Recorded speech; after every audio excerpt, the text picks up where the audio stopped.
Assalamualaikum warahmatullahi wabarakatuh.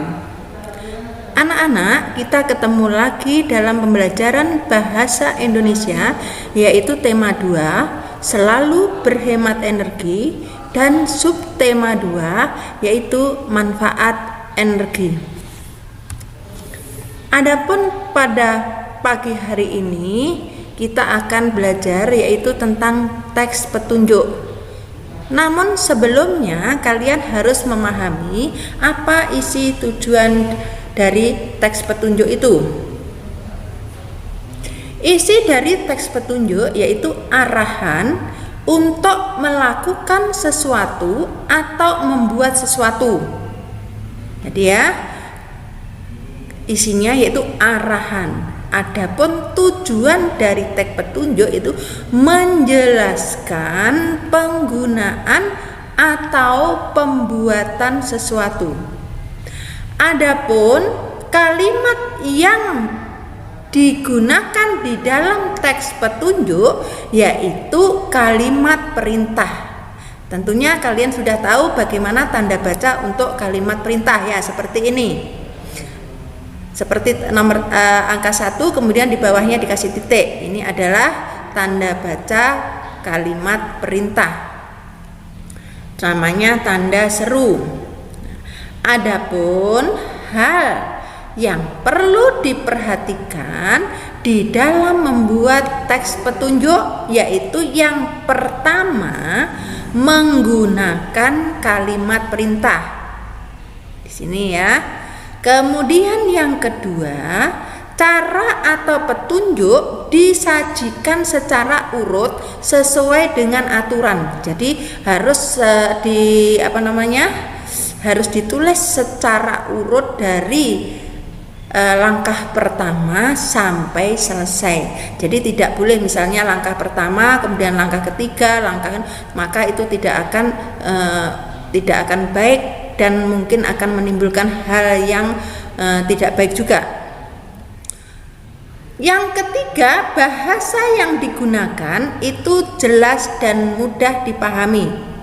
Sudah jelas karena yang ini merupakan penjelasan, maka harus menggunakan bahasa yang mudah dipahami. Jadi setiap orang membaca langsung memahami bagaimana cara untuk menyalakan misalnya kipas angin atau yang lainnya. Kemudian yang keempat, tulis petunjuk secara rinci dan detil. Jadi memang harus ditulis secara rinci. Ya, tidak ada kata-kata atau kalimat yang tertinggal. Sehingga arahan tadi bisa diselesaikan dengan baik, bisa dipahami dengan baik. Kemudian jangan lupa yang terakhir juga dicantumkan hal-hal yang dihindari, yang perlu dihindari. Misalnya ini petunjuk mengenai obat, maka di situ hal yang dihindari misalnya tidak boleh disimpan di tempat yang basah, seperti itu, maksudnya seperti itu. Nah, berikutnya teks petunjuk itu dibedakan menjadi 4. Tentunya kalian penasaran, apa saja teks petunjuk itu kok dibedakan menjadi 4? Nah, ini yang pertama, teks petunjuk penggunaan obat. Ini berisi cara penggunaan dan cara penyimpanannya. Perhatikan ini gambar ini. Ini adalah gambar obat. Di sini ada aturan pakai. Dewasa 3 sampai 4 kali sehari 2 atau 1 atau 2 sendok teh. Kemudian anak-anak 3 kali sehari 1 sendok teh. Anak umur 2 sampai 8 tahun 3 kali sehari setengah sendok teh. Maksudnya apa ini? Maksudnya misalnya ini ya, anak-anak 3 kali sehari 1 sendok teh. Maksudnya di sini untuk penggunaan obat ini untuk anak-anak sehari minumnya 3 kali, sekali minum 1 sendok teh. Paham anak-anak maksudnya di sini? Kemudian ini untuk dewasa 3 sampai 4 kali sehari 1 sampai 2 sendok teh. Maksudnya di sini untuk orang dewasa boleh minum obat ini 3 atau 4 kali sehari. Kalau misalnya 3 ya pagi, siang, kemudian sore. Kalau 4 kali pagi, siang, sore, dan malam. Sekali minum itu boleh 1, boleh 2 sendok teh. Maksudnya seperti itu. Tentunya kalian juga pernah minum obat kan? Ya. Berikutnya teks petunjuk cara untuk membuat sesuatu. Nah, ini Ibu kasih contoh saja, yaitu cara memasak mie instan. Di sini sudah ada gambarnya. Yang pertama apa? Yang kedua ini apa? Ya, yang pertama ini rebus sayurannya terlebih dahulu. Setelah matang, simpan sayuran di mangkok merah. Ini ya, dari 1 sampai 7 ini adalah cara-cara untuk membuat mie instan. Nah, di sebelahnya sini Ibu juga ada gambarkan, yaitu tentang nih. Tentunya kalian bisa untuk membuat ini, gampang, ya kan? Berikutnya, yang ketiga adalah teks petunjuk untuk melakukan sesuatu. Biasanya ada di dalam majalah atau koran. Contohnya saja yaitu cara membersihkan toilet. Nah, di sini ada gambarnya. Nih, baking sudah. Ya. Ini adalah gambar toilet toilet yang duduk ini sayang ya. Nah, ini cara-caranya. Ya. Nih. Yang tadinya ini kotor, setelah dikasih ini maka menjadi bersih. Ya. Jadi ini toiletnya, kemudian kalian tambahkan ini, di sini dikasihnya. Setelah itu dikorek-korek, barulah disiram. Setelah itu bentuknya seperti ini, yaitu tanpa ada kotoran sedikit pun. Ibu yakin pasti kalian pernah melakukan di rumah. Berikutnya yang terakhir yaitu 4, teks petunjuk untuk mengetahui tempat. Nah, ini biasanya kita menggunakan denah, ya. Misalnya saja kalian dapat undangan ulang tahun dari temanmu, maka di situ di dalam undangan itu pasti dilengkapi dengan denah lokasi.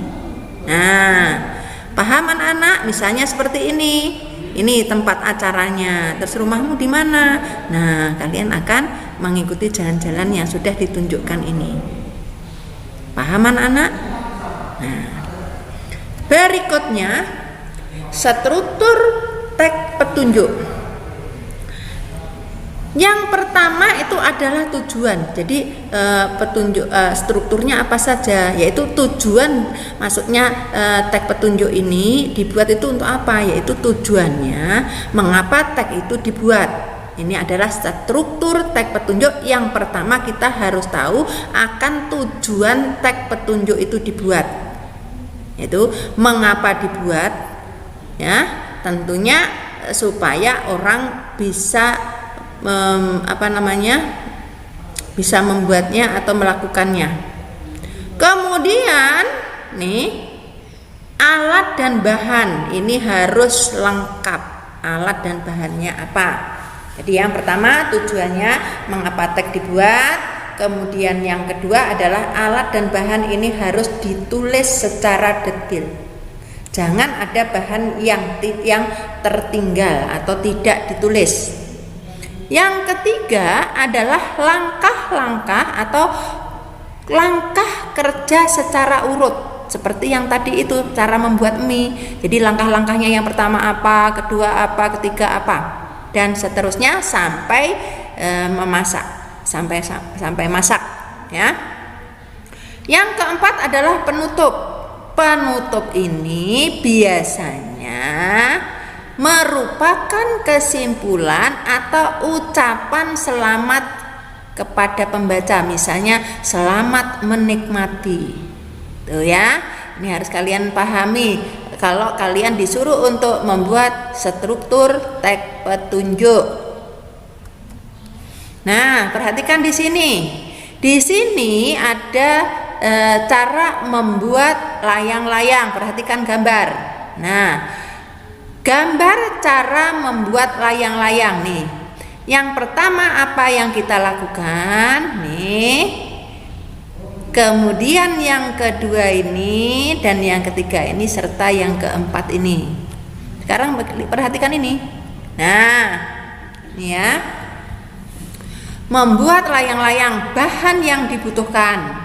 Seperti yang Ibu jelaskan tadi, untuk bahan itu harus ditulis secara detail, tidak ada bahan yang tertinggal menulisnya, maka akan tidak jadi layang-layang. Misalnya ini ya, kertas karton bekas. Kemudian 1 bambu seukuran sedotan dengan panjang 70 cm. Kemudian 1 bambu seukuran sedotan dengan panjang 40 cm. Kemudian benang wol secukupnya, gunting dan lem kertas. Ini adalah bahan untuk membuat layang-layang. Sekarang bagaimana cara membuatnya? Yang pertama kita lakukan, letakkan bambu secara menyilang. Kemudian ikat bambu dengan benang. Kemudian selanjutnya yang ketiga, ikat keempat ujung bambu dengan benang. Ya, perhatikan ini ya, maksudnya itu di sini. Sini itu ya. Berikutnya, letakkan ikatan bambu di atas kertas, koran atau buatlah pola bentuk layang-layang. Tambahkan 2 cm untuk garis gunting. Gunting kertas koran tepat di atas garis. Rekatkan kertas koran sampai menutupi bambu. Tambahkan ekor pada bagian bawah layang-layang dengan guntingan kertas koran. Yang terakhir, buat lubang di tengah dekat dengan penyilangan bambu, masukkan benang dan ikat ke titik persilangan. Ikatkan ujung yang lain ke ujung bawah rangka. Ini adalah cara membuat layang-layang. Sedangkan bentuknya kalau jadi seperti yang tadi tuh. Ya. Sekarang kita akan belajar yaitu tentang persamaan dan perbedaan kedua teks. Coba perhatikan gambar ini.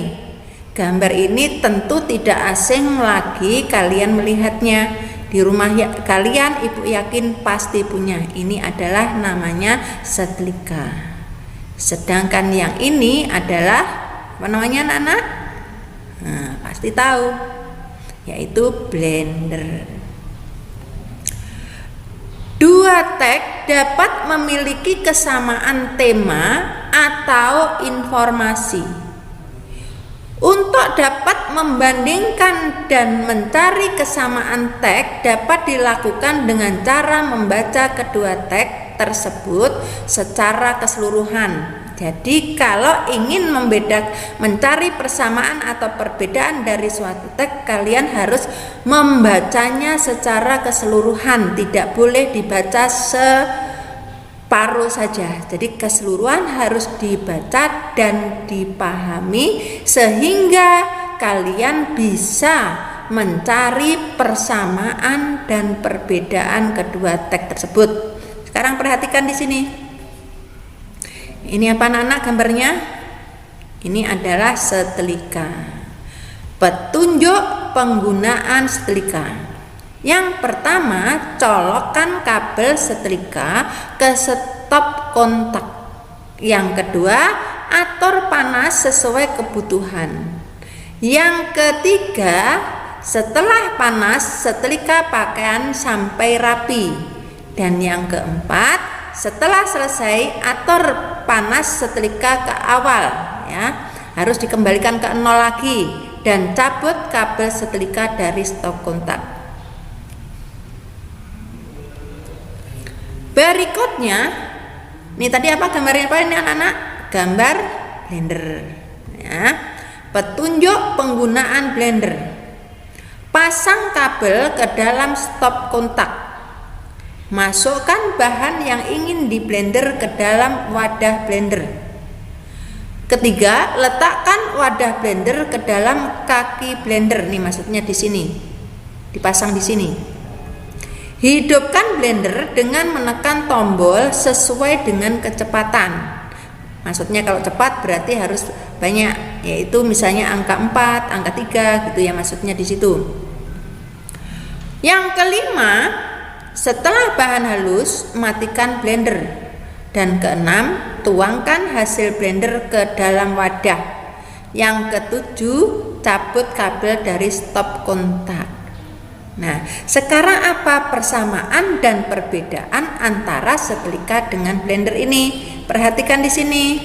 Nah, persamaan antara setelika dan blender yaitu keduanya itu menggunakan energi listrik.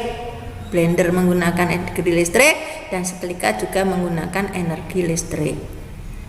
Sedangkan perbedaannya, yang pertama, setelika ini untuk menghaluskan pakaian, tetapi kalau blender ini untuk menghaluskan makanan dan minuman. Paham anak-anak cara mencari persamaan dan perbedaannya? Baik, mungkin sampai di sini dulu penjelasan Ibu tentang petunjuk teks, ya. Petunjuk teks. Untuk itu Ibu berharap kalian bisa memahami apa yang sudah Ibu jelaskan. Akhir kata, wassalamualaikum warahmatullahi wabarakatuh.